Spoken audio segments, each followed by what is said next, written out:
Imagine this. Your thoughts, your beliefs, your feelings. This is your house. But is it your home? Hi, I'm Nelson DeMello, and join me as we try to find our home beyond our borders. I don't know. I think that's fine. Yeah, that's a good take. Guys, today I'm going to do something kind of crazy. I am going to I'm going to do my best to strongman, just step into the idea of simulation theories. So if you don't know what that is, it's essentially this idea. Okay, first, I guess there's a little bit of science behind it. The idea is that our emotions, our thoughts, our memories, our perception are all electrical impulses in our brain. And if that's true, right, who's to say that we're not connected somewhere, and that's just firing off?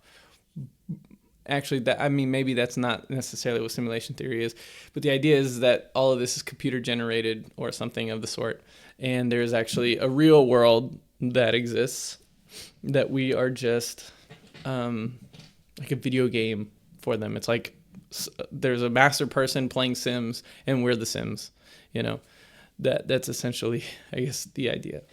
Now, why I want to jump into this, I don't know how popular this is. I don't, but I know Elon Musk says it's very, very probable that this is the case. And there's ideas like, you can't make a world different than yours or something like that. Like not more complex. You can't make a world more complex than your own. And I'm assuming that's because we can only know what we know. I don't know. Or because it's the idea that everything derivative is always going to be less complex. Like we make houses and we make AI, we make all of these things, but they're less complex than our brain because to make something more complex than us, I don't know, doesn't make sense. I don't know. Smarter people have thought about these things. But I don't know, in my head, okay, if I'm honest, in Sherlock, the last season, this might be a spoiler, but there's a scene of Sherlock playing as a little kid. He's playing pirates with his dog, and his dog dies. And then he revisits the memory when he's being made to remember, and then he realizes that the dog isn't a dog, it was his brother or something like that, and he pushed him down the well or something like that and killed him. I don't remember if that was exactly what happened, but it's this idea that remembering something or perceiving something a certain way to protect yourself, right?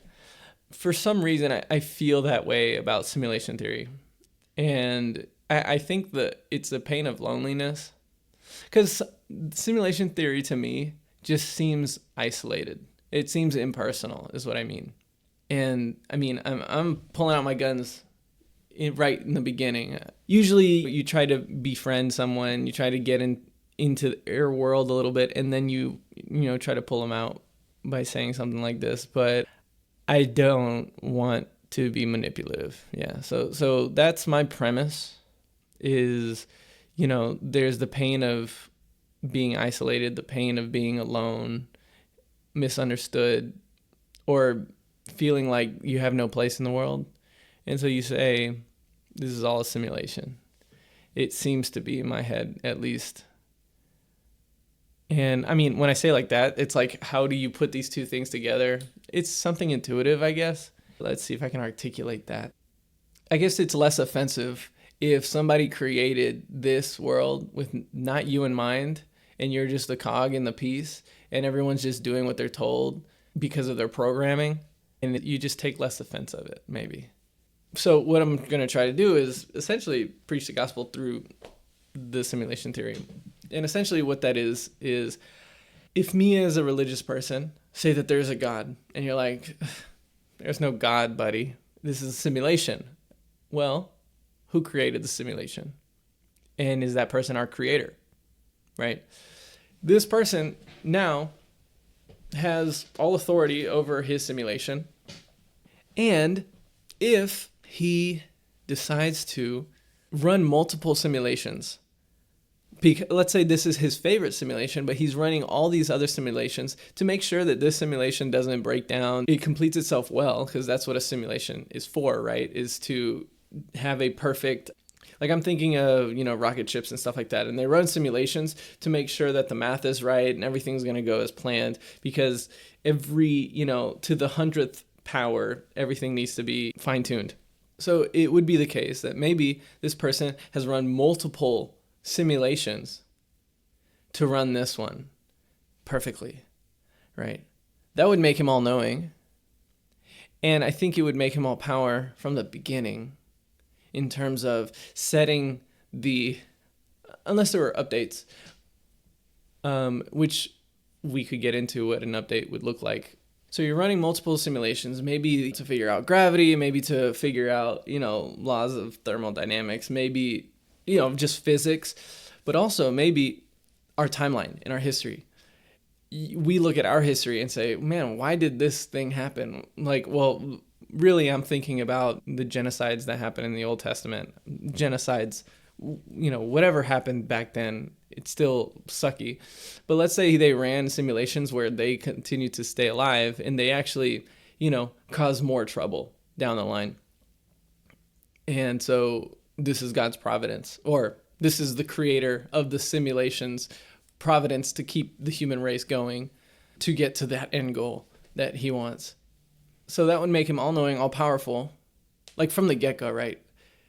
And when I say from the get-go, it's because, like, in my head, you input a simulation and then you get an output, right? So you have to input all the code from the beginning and then you do that. Yeah, there's bugs. Cool. Okay, so it's funny. There's this guy named, I don't know, it's Dr. Mike, I think, Dr. Michael something. And I think he's from, The War Within is his thing. And he talks, I don't know if it's a metaphor for him. I don't know if that's what he believes and that's what he says, but it's because, like, Paul, for example, he speaks in a human way, right? Like, he says that a few times about being slaves and this and that, slaves to righteousness, slaves to sin. He's like, I'm only speaking like this in a human way for you to understand. So maybe he's doing the same thing where he's talking in, code and all this stuff. Like code, I mean actual, computer science code for us to understand. But he talks about hacking and he talks about all these things, right? Maybe he would actually be better to understand this. But essentially, if there was, for example, if this creator then created avatars to try to, because this is Sims, right? But we ended up killing them over and over and over again, right? And I would say these would be the prophets that came, Isaiah, Elijah, all of them. Right. And then what if he's like, okay, I'm going to have to go down there myself. And so let's say he plugged himself in. He plugged himself in and came down and we still rejected him. He definitely gave us an update, if you know what I mean. And then, but we still killed him. We crucified him. And then now we're here moving, but with him being here already changes the simulation. It's like taking antibiotics. It's like taking a vaccine. Like you've put something in the body that is going to now fight things. I mean, actually, I think exactly like an antivirus, the antivirus needs to die for it to do what it needs to do, right? So, I mean, that's kind of the linear progression of saying, like, whether you think it's a simulation or not, you kind of can get to the same outcomes. Both can be true is my point.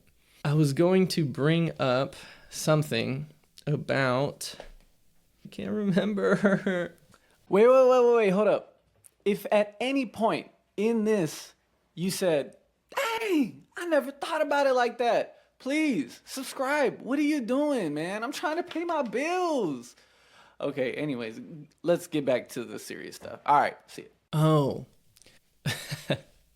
All right. If we could take a step back and think about, okay, so yeah, all right, I hear you. It's kind of making sense.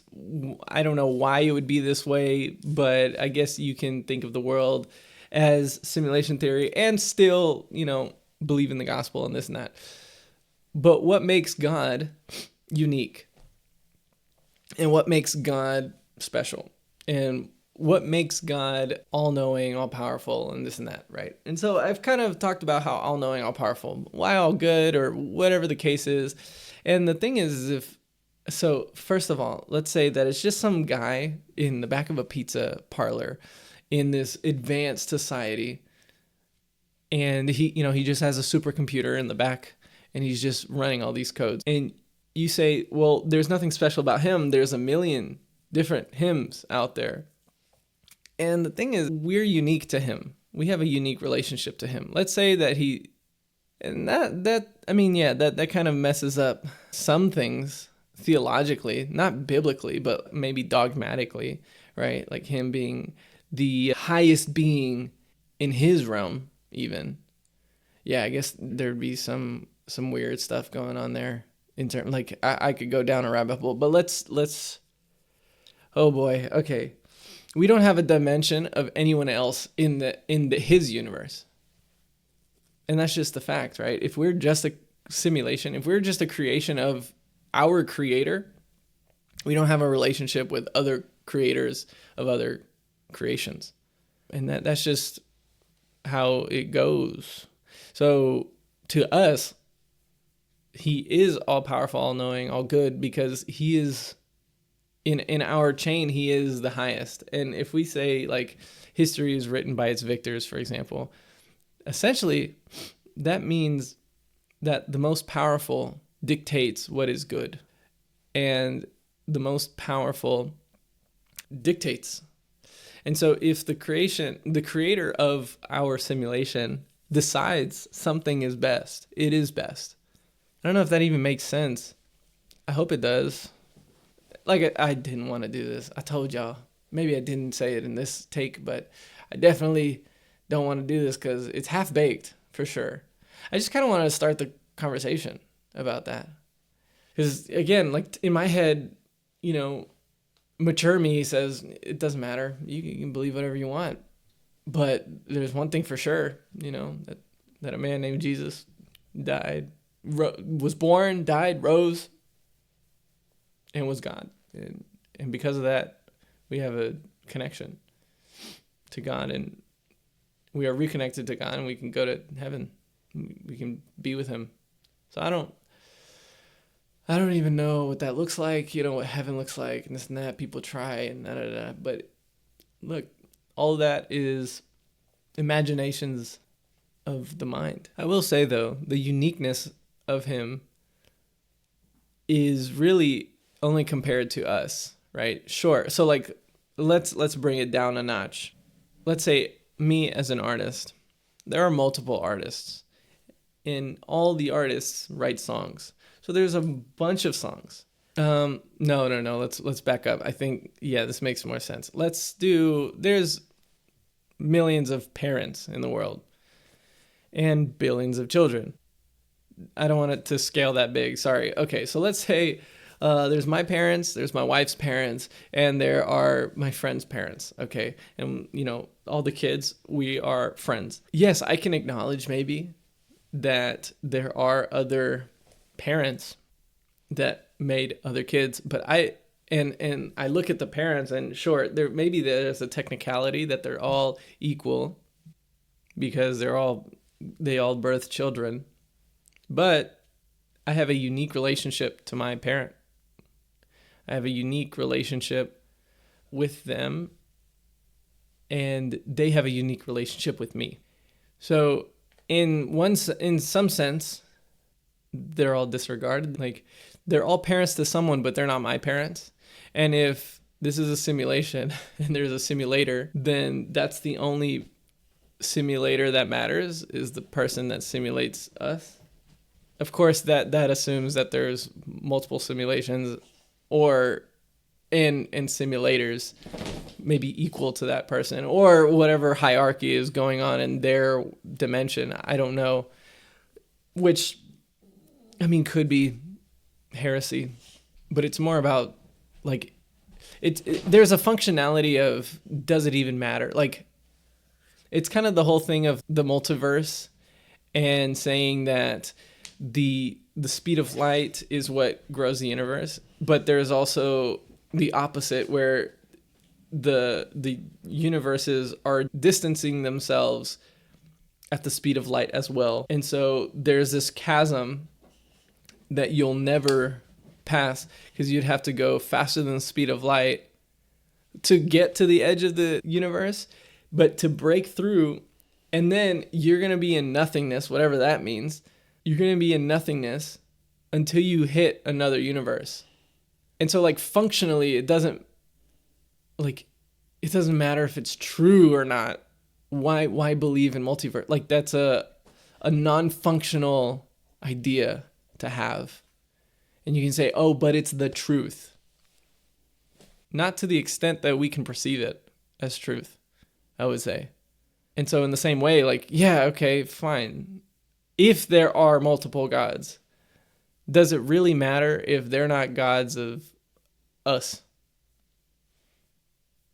What would be the function of, like, we're talking about parenting, and I have my dad, my mom, they take care of me, they do all of these things. I could just thank them directly and have that relationship with them and have that, it's not even a give and take, but it's like this, this dance with them of, they take care of me, I'm grateful, I try to be a good son, and they try to be good parents, and this and that.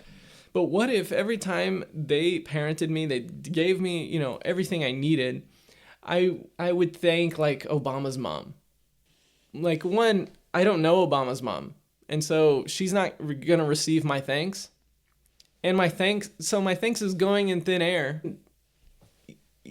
Again, like, where's the functionality in that? Because at a certain time, like, you can't accept all possibility of truth with the same weight. And I think that's what it kind of comes down to, is there's a notion that there's a supreme being that creates everything.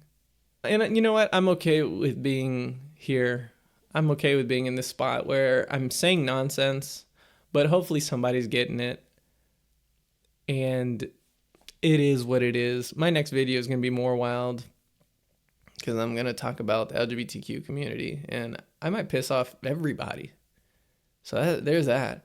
But here, I mean, this is more safe, I feel like, but also more confusing. And I might have just spat out some heresies. Not too sure. That's not necessarily what I believe. I'm just trying to find common ground, I guess. Evangelistically trying to find common ground, not theologically. Hopefully one of these points is a seed that is planted. But I really do think that's all I got, because I'm getting confused. I don't know what I'm talking about anymore. Maybe I'm still making sense, but I don't know. So I'm just gonna close this out, and won't pray, because hopefully this is somebody who's not a Christian listening to this, and I'll be respectful of that. So see ya. I think that's all I got, to be honest. Dang it, dude. This video sucks, dude. I got nothing. Hey guys, thank you so much for going on this journey with me. If you like the content, please like, subscribe, follow, and remember, there is more to life, and that is good news. Thank you guys so much. Have a great day.